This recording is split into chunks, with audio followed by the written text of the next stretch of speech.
Kamu bilang apa? Aku bukan adik kandung kakak. Hiro mengerutkan dahi. Apa kamu sefrustrasi itu mendapatkan maaf dari kakak sampai bicara omong kosong itu? Kak. Hiro mencengkeram kedua lengan Sonia, agak membungkukkan badan sehingga wajah mereka sejajar. Bukan ini yang Hiro inginkan. Adiknya sekaligus perempuan yang sangat dia cintai menangis karena sikapnya. Tapi Hiro tidak punya pilihan lain, selain menjauh seperti permintaan papanya. Agar Sonia tidak dikirim ke luar negeri atau ke tempat yang tidak bisa Hiro jangkau. Selama 7 hari ini Hiro juga sangat tersiksa. Rindu tapi tidak bisa melakukan apa-apa. Tidak mungkin Hiro melanggar batas kan. Jadi, mau tidak mau Hiro harus mengambil keputusan berat ini. Hiro tidak ingin menghancurkan masa depan adiknya. Biarkan dia sendiri saja yang hancur sambil memeluk cinta sepihak ini. Kak Hiro, aku salah apa? Kamu nggak salah apa-apa. Kakak juga nggak menghindari kamu. Kakak memang sedang sibuk dengan pekerjaan kantor. Jadi, berhenti berpikir kakak menjauhi kamu karena kamu menyebabkan nama kecelakaan. Kak. Sonia kembali berkaca-kaca, kakak menjauhiku. Jujur saja, kak. Kakak memang menjauhiku kan? Aku datang ke apartemen, tapi kakak mengganti password. Sampai sekarang kakak nggak ngasih tahu aku password yang baru. Aku juga ke kantor, aku menunggu di ruang kerja kakak seharian, tapi kakak nggak menemuiku. Biasanya kakak selalu mengangkat teleponku di dering pertama. Tapi sekarang sampai 3 kali miskal kakak baru mengangkat teleponku. Bahkan 3 hari ini kakak nggak mengangkat teleponku sama sekali. Chatku juga sama saja, kakak cuma read. Terus kamu berharap kakak bagaimana? Selalu menemani kamu 24 jam. Selalu teleponan dan chattingan dengan kamu. Menuruti semua keinginan kamu. Kamu pikir, kakak nggak punya kehidupan sendiri. Kakak nggak punya seseorang yang kakak prioritaskan. Seseorang. Dek. Maksud kakak apa? Kakak sudah punya pacar dan akan menikah. Saat itulah, Sonia merasa seakan jantungnya diremas sampai hancur. Kak. Kakak bohong kan? Kakak nggak mungkin punya pacar. Nggak mungkin. 7 hari sebelum mama kecelakaan, kakak masih single. Lalu sekarang tiba-tiba kakak bilang punya pacar. Aku nggak percaya. Percaya atau tidak, bukan urusan kakak. Memangnya sejak kapan kakak bilang single? Kakak sengaja backstreet supaya kamu nggak ngerecokin hubungan kakak. Kamu sangat manja. Kamu selalu mengikuti kemanapun kakak pergi. Kakak muak jadi bodyguard kamu. Muak juga selalu menuruti semua keinginan kamu. Kamu pengganggu. Hanya pengganggu di hidup kakak. Kak. Sialan, mulut sialan. Hiro mengutuk dirinya sendiri setelah mengucapkan kalimat jahat itu pada adiknya. Yang kini membuat mata cantik Sonia mulai berkaca-kaca. Please jangan menangis tolong, jangan menangis, kakak mohon. Jadi selama ini kakak. Air mata Sonia benar-benar menetes membuat jantung Hiro tercabik. Sonia termundur. Baik, aku nggak akan ganggu kakak lagi. Maaf selama ini aku menjadi beban untuk kakak. Maaf karena aku berpikir kakak menyukai momen saat kita bersama. Maaf aku selalu manja. Maaf untuk segalanya. Semoga langgeng dengan pacar kakak. Sonia mengusap air matanya dan berlari keluar kamar. Hiro melangkah ingin mengejar namun apa yang akan dia katakan? Mengatakan bahwa selama ini laki-laki yang Sonia anggap sebagai kakak hebatnya telah menaruh rasa cinta padanya. Sonia pasti akan ketakutan dan menganggapnya gila. Jadi, biarlah seperti ini. Biarlah Sonia membencinya. Itulah terbaik untuk mereka sekarang. Pagi hari. Setelah bangun tidur, Nadira dan Sagara mandi dan bersiap-siap. Sekarang mereka sedang menikmati sarapan. Bahkan dari menu sarapannya pun menu sarapan kesukaan Nadira. Sagara benar-benar menyiapkan semuanya dengan sempurna. Nadira tidak perlu repot sama sekali. Rasanya seperti kita sedang liburan. Kamu suka? Suka, Mas. Sangat-sangat suka. Villa mereka ada di dekat sawah. Sehingga pagi hari begini, mereka bisa melihat pemandangan hamparan padi hijau yang tampak segar, terbentang di depan mereka. Awal musim hujan memang cocok ditanami dengan padi. Dari pekarangan depan rumah ini, Nadira melihat beberapa petani tengah sibuk dengan cangkul mereka tampak sedang memperbaiki irigasi sawah. Seandainya nanti aku nggak bisa menemukan orang tuaku. Aku ikhlas, Mas. Aku sudah berusaha semaksimal mungkin mencari mereka. Kamu sudah berusaha dengan keras. Selain itu, kamu juga punya aku dan kedua orang tuaku. Kami keluarga kamu juga. Misal kamu merindukan orang tua kamu, datanglah pada mama dan papa, mereka juga sudah menganggap kamu seperti anak kandung mereka sendiri. Oh mungkin lebih tepatnya mama saja, kalau papa. Mungkin sebaiknya kita jangan terlalu banyak berharap. Nadira tertawa. Papa udah baik tahu sama aku sekarang. Oh ya. Sagara mengambil tisu dan mengelap sudut bibir istrinya yang belepotan. Papa pernah ngasih aku bunga. Kapan? Waktu itu udah agak lama sih. Aku lupa bilang sama kamu. Pokoknya sekarang papa udah baik sama aku. Ungkapan kasih sayang papa kamu itu memang agak gengsi gimana gitu. Mirip kamulah. Mirip aku. Mirip dari mananya sayang? Jelas, gantengan aku kemana-mana. Nadira tertawa. Iya deh yang paling ganteng seantero jagat raya. Sagara tersenyum dan memasukkan sesendok nasi ke dalam mulut. Papa memang baik sama aku. Tapi papa masih sering judes sama Jasmine. Padahal Jasmine baik loh Mas. Aku beberapa kali ngobrol, seru banget. Mungkin karena Jasmine belum hamil. Sagara mengangguk. Kayaknya mulut papa memang kudu disengat belut listrik dulu deh, baru dia berpikir 1000 kali sebelum bicara. Nadira terkekeh. Tapi entah cuma perasaanku saja atau saat papa mengeluarkan kata-kata pedas ke Jasmine, Kak Derek nggak bela. Beda sama kamu, Mas. Kamu selalu membelaku, terima kasih. Nggak perlu makasih, sayang. Memang sudah kewajibanku. Si Derek mungkin belum benar-benar mencintai Jasmine. Kalau dia benar-benar cinta, semua orang akan dia lawan demi membela istrinya. Nadira yang mengangguk dan lanjut makan. Nadira tahu ini bukan urusannya. Tapi Nadira khawatir Derek belum move on dari Cassandra. Selesai sarapan, mereka menuju ke rumah Nadira. Rumah sederhana ini masih tampak bersih dan terawat. Rumah ini sederhana sangat jauh jika dibandingkan dengan tempat tinggal Nadira di rumah Sagara sekarang. Tapi rumah ini, tempatnya berlindung, tempatnya menemukan kasih sayang, tempatnya mengukir kenangan-kenangan manis meskipun kadang-kadang pahit juga. Tapi semua pahitnya hidup itu tak terasa saat Nadira sudah bersama Ibu Nurhayati. Kamu yang merawat rumah ini juga, Mas. Aku mengobrol dengan kepala desa dan meminta bantuan beliau mencarikan seseorang yang bisa membersihkan rumah ini setiap seminggu 2 kali. Setahun 3 atau 4 kali aku datang ke sini untuk mengecek langsung. Dan ini hasilnya, orang-orang desa ini bisa dipercaya. Ya, Mas. Teri.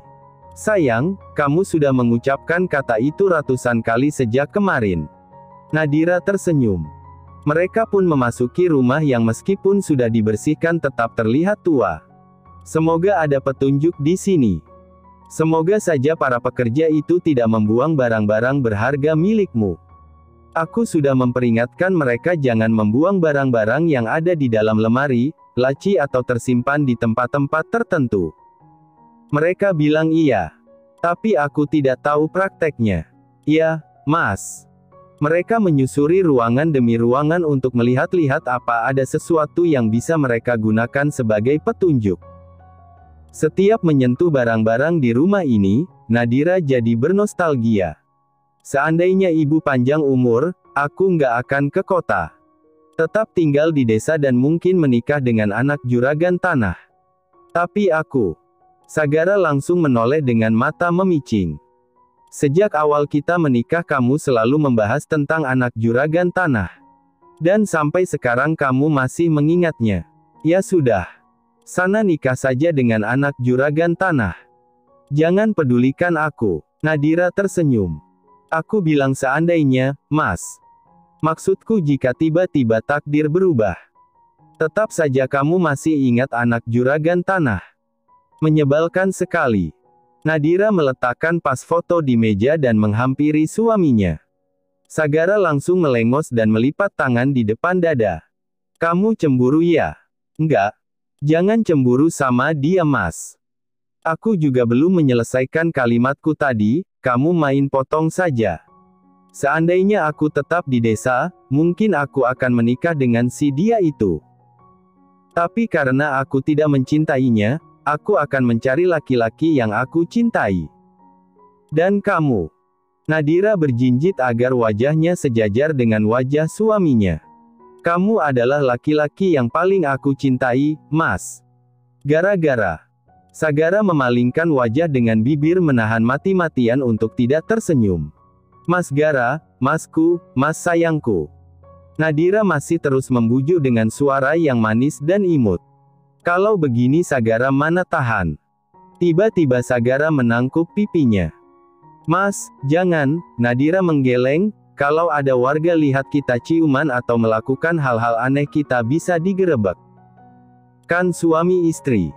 Ya tetap aja jangan di sini nanti aja di villa. Oke. Nadira bisa melihat seringai di bibir suaminya. Entah apa yang dia pikirkan, tapi sepertinya nanti malam akan menjadi malam yang panjang untuk mereka. Nadira, Sagara, Bude Ranti. Bude senang kalian masih kembali ke sini lagi. Ini Bude ada ketela, pisang dan ubi-ubian. Kebetulan baru panen. Terus ada dodol juga. Dodol ini buatan Bude sendiri. Dulu waktu kamu kecil, kamu bilang sangat suka dodol buatan Bude. Bude Ranti menyerahkan keranjang berisi ketela, pisang, ubi-ubian itu, dan masih banyak lagi. Ya ampun Bude, malah merepotkan. Sama sekali tidak merepotkan. Sederhana, tapi semoga kalian suka. Suka, Bude.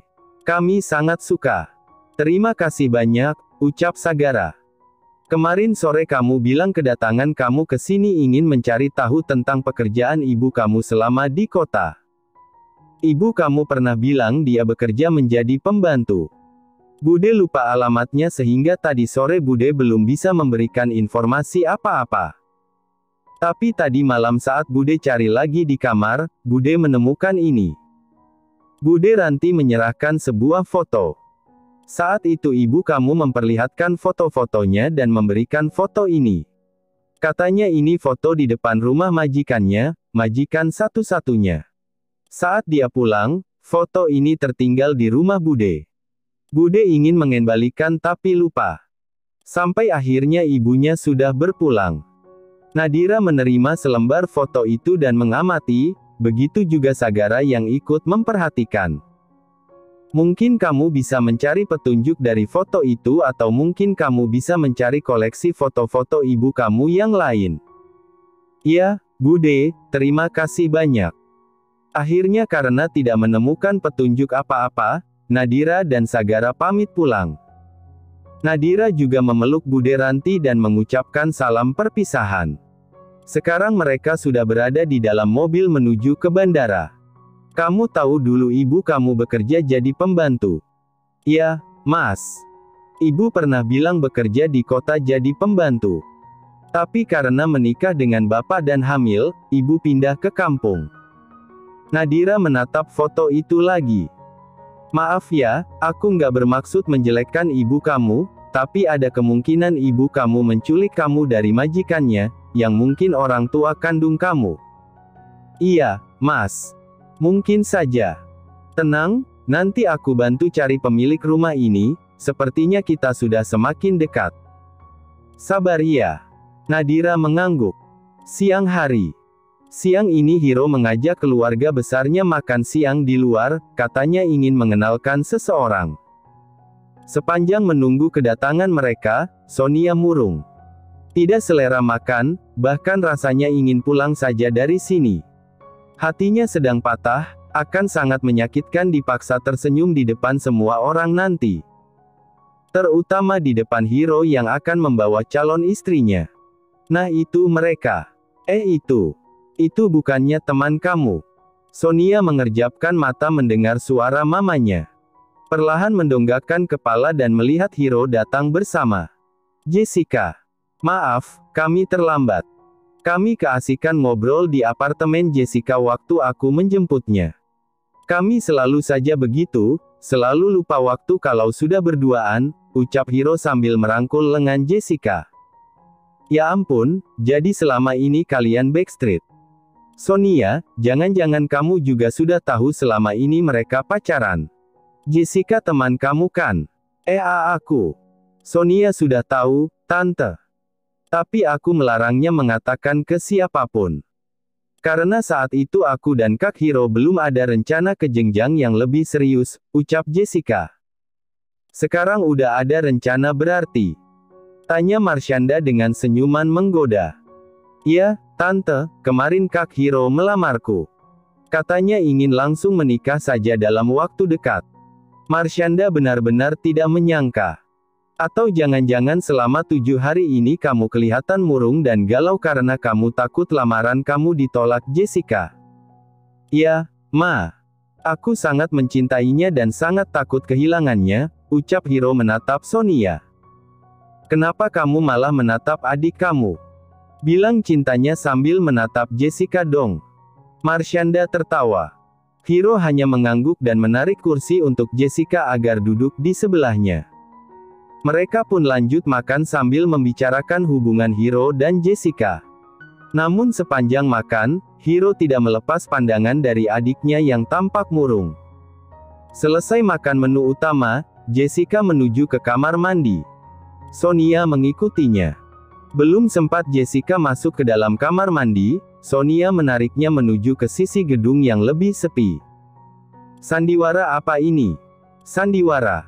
Maksudnya hubunganku dengan kakak kamu. Jessica tersenyum, kami tidak bersandiwara, Sonia. Kami memang ingin menikah. Kamu juga dengarkan tadi kakak kamu bilang sangat mencintaiku. Nggak mungkin. Terus kamu maunya gimana? Kamu mau kakak kamu jomblo seumur hidup. Kamu nggak kasihan dengan Kak Hiro yang selalu mendapat tuntutan dari orang tua kamu segera menikah. Jessica menepuk bahu Sonia. Harusnya sekarang kamu senang kakak kamu akan segera menikah. Keluarga kamu akan bebas dari nyinyiran orang yang menganggap kakak kamu gay. Tentu saja aku senang Kak Hiro menikah. Tapi tidak menikah dengan perempuan jahat seperti kamu. Jahat. Kamu menganggapku jahat.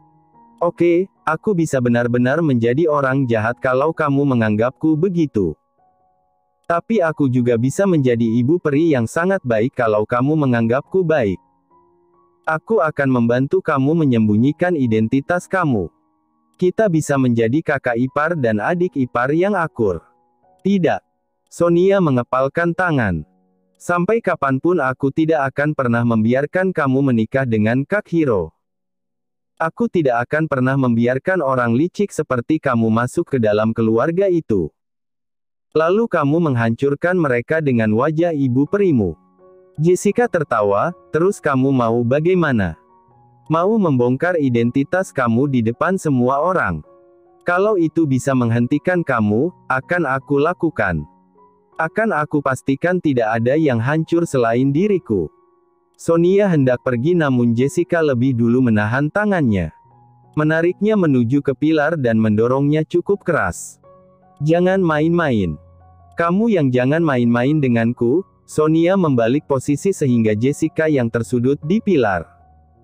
Jessica juga memekik saat punggungnya membentur pilar cukup kuat. Tak terima, Jessica hendak mengeluarkan perlawanan, tapi Sonia lebih dulu mencekik lehernya. Harusnya sejak 6 tahun yang lalu aku melenyapkan kamu. Tidak masalah aku mengotori tanganku, asalkan aku bisa menjauhkan manusia parasit sepertimu menyakiti keluargaku. Jessica menajamkan mata. Meskipun ancaman Sonia terdengar tidak main-main, Jessica tidak takut. Dia sudah melewati banyak hal dalam hidup. Ancaman kematian bukan hal menakutkan bagi Jessica. Oh, Jessica tertawa dan bertepuk tangan. Kamu mengatakan aku parasit, lalu apa kabar kamu, Sonia? 6 tahun kamu sudah tahu kamu bukan putri kandung mereka. Tapi kamu tetap tinggal bersama mereka. Kamu menikmati segala fasilitas yang mereka berikan kan? Wah. Ucapan itu menjadi tampar antelak untuk Sonia. Dia terdiam dengan pikiran berkecamuk dan raut wajah gelisah. Saat itulah Jessica tertawa semakin kencang. Dia selalu suka melihat lawannya mati kutu. Sonia yang lemah seperti Nadira. Jessica suka memanfaatkan orang-orang lemah seperti mereka. Benar, lirih Sonia, aku salah menyembunyikan fakta ini dari mereka. Aku tidak akan menyangkal dan akan menerima hukumanku. Seandainya mereka membenciku, aku terima. Tapi ini belum terlambat. Aku juga baru tahu beberapa minggu ini Nadira putri kandung orang tuaku. Jadi aku masih bisa memperjuangkan kebahagiaan mereka untuk membalas kebaikan mereka padaku. Jangan coba-coba bicara pada siapapun. Sonia tersenyum. Aku pasti akan hancur. Tapi aku tidak ingin sendirian. Kamu juga akan ikut hancur bersamaku Jessica. Tinggal menghitung mundur saja sampai hari itu tiba. Sonia berbalik badan dan pergi dari sana. Sementara Jessica terdiam dengan tangan terkepal kuat. Darahnya mendidih penuh amarah. Sial, bukan seperti ini yang Jessica harapkan. Jessica memberitahu Sonia bahwa Nadira adalah putri kandung orang tuanya agar Sonia waspada dan membenci Nadira. Tapi kenyataannya Sonia justru mendukung Nadira. Sial, aku harus menyusun rencana baru. Bagaimanapun caranya aku harus menikah dengan Hiro dan masuk keluarga Addison. Dengan begitu aku tidak perlu memikirkan masalah uang. Sore hari. Mommy, Daddy. Samudra yang tengah bermain dengan Daisy langsung berlari. Merentangkan kedua tangan dan menghamburkan diri ke dalam pelukan Sagara dan Nadira yang berjongkok. Aku kangen. Mommy juga kangen sama Samudra. Daddy juga kangen. Bersamaan Sagara dan Nadira mencium pipi putranya. Oh ya, ini Mommy Daddy bawakan sesuatu. Nadira mengulurkan dodol pemberian Bude Ranti. Apa ini Mommy? Ini namanya dodol, salah satu makanan khas di tempat yang Mommy datangi tadi. Enak tidak? Kelihatannya tidak enak, Mommy. Coba dulu. Makannya sambil duduk di sofa aja. Nadira menggandeng tangan Samudra dan mengajaknya ke sofa. Di sana ada Daisy dan Cempaka, ibunya. Ada juga ibu mertuanya. Nadira memeluk Natasha, melempar senyum pada Cempaka lalu menyapa si kecil Daisy. Halo Daisy. Halo, Tante. Terima kasih ya 3 hari ini sudah mau menginap di sini dan bermain dengan Samudra, ucap Nadira sambil menatap Daisy, juga menatap pada Cempaka. Cempaka mengangguk sambil tersenyum. Manis dan cantik sekali. Pantas saja Roger sangat tergila-gila pada istrinya ini. Sama-sama, Tante. Aku juga happy di sini. Aku sama Samudra main banyak sekali mainan. Wah kayaknya seru sekali, Nadira mengangguk-angguk. Nadira juga meletakkan makanan-makanan khas dari Surabaya yang beli tadi sebelum perjalanan dari rumah. Cara makannya gini, biar nggak kotor, Sagara membuka plastik dodol setengah saja agar yang setengah bisa dipakai untuk pegangan. Sekarang Samudra gigit. Cobain rasanya. Dikunyah dulu jangan langsung ditelan. Samudra menggigit sedikit. Takut rasa tidak enak. Mengecap-ngecap di lidahnya lalu menggigit lagi lebih banyak dan... Wah enak. Samudra langsung menghampiri Daisy, Ais coba ini. Rasanya enak. Harusnya kamu suapin ke Dedi dulu dong, goda Sagara. Itu masih banyak Dedi. Dedi bisa buka sendiri kan? Sontak saja semua orang yang sangat tertawa mendengar jawaban Samudra. Malam hari. Malam harinya, Sagara ngopi bareng bersama 2 sahabatnya, Hiro dan Roger. Hiro yang mengajak mereka bertemu. Katanya ingin membicarakan hal yang penting. Mereka sudah jarang nongkrong seperti ini. Seandainya bertemu pun pasti membicarakan masalah bisnis. Bukan lagi masalah cewek atau hal-hal konyol seperti zaman SMA dan kuliah dulu. Sagara dan Roger sibuk dengan kehidupan mereka sebagai suami dan ayah. Sedangkan Roger sibuk kerja. Dan gue mau nikah. Beberapa detik Sagara dan Roger sama-sama diam. Kata itu adalah kata yang tidak pernah mereka bayangkan akan keluar dari mulut Hiro. Ya karena saking lamanya jomblo. Oke, nikah. Iya lo mau nikah. Serius. Roger melotot. Mungkin sekitar sebulan lagi. Perasaan lo nggak deket siapapun, terus lo nikah sama siapa? Kali ini Sagara yang bertanya. Jessica teman adik gue. Jessica. Saat itulah ekspresi Sagara berubah serius, kalau nggak salah gue pernah peringatin lo tentang si Jessica ini.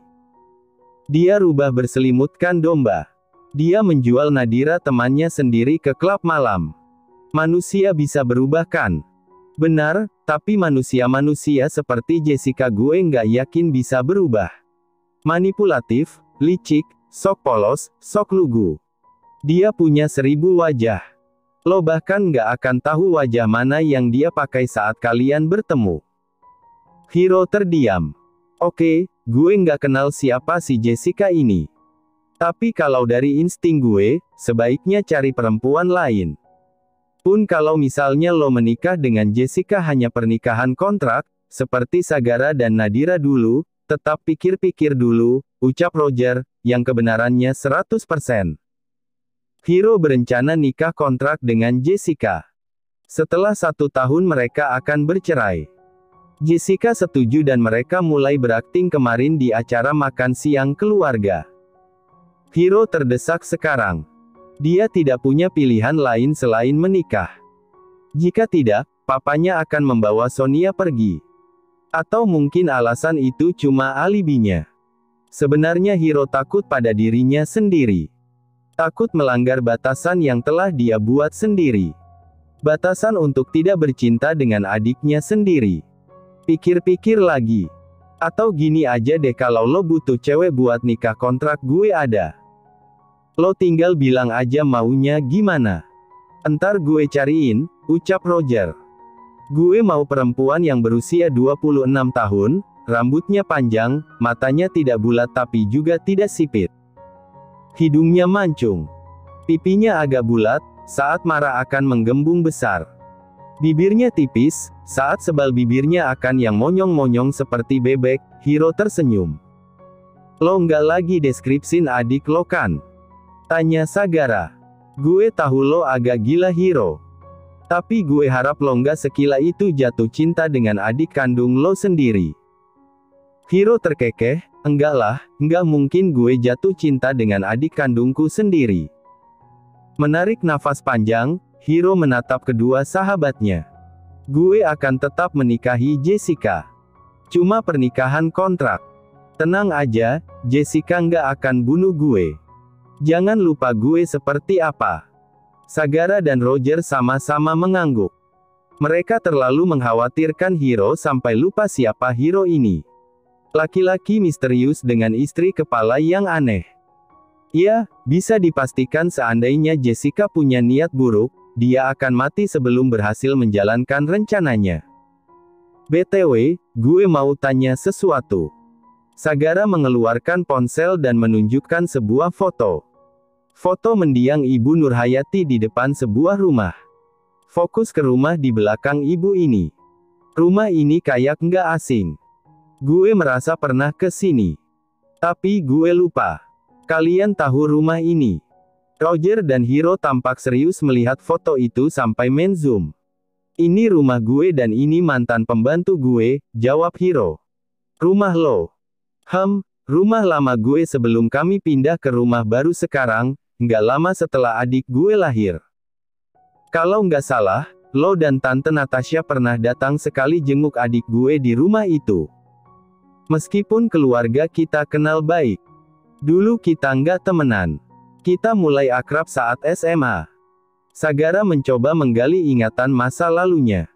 Perlahan Sagara mulai mengingat tentang rumah itu. Dan, benar, Sagara pernah datang sekali ke rumah itu menjenguk Sonia yang baru lahir.